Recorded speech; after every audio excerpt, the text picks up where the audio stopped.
Hello dear subscribers, today I will tell you how you can easily fix your error on your Mac. So if you try to install updates on your Mac and you receive error on it, so how you can fix it and why you see this error. So first thing you need to check your space on your Mac. So just check if you have enough free space for it. So just tap on Launchpad, just tap on Others, and here you will need to open disk utility.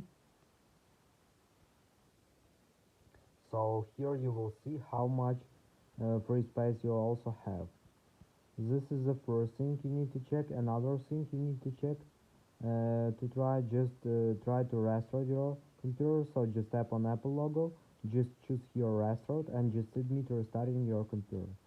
And the third thing you need to check your internet connection. So just check if you're successfully connected to your Wi-Fi. And also you can try to connect to another Wi-Fi network, or you can also try to restart your Wi-Fi router.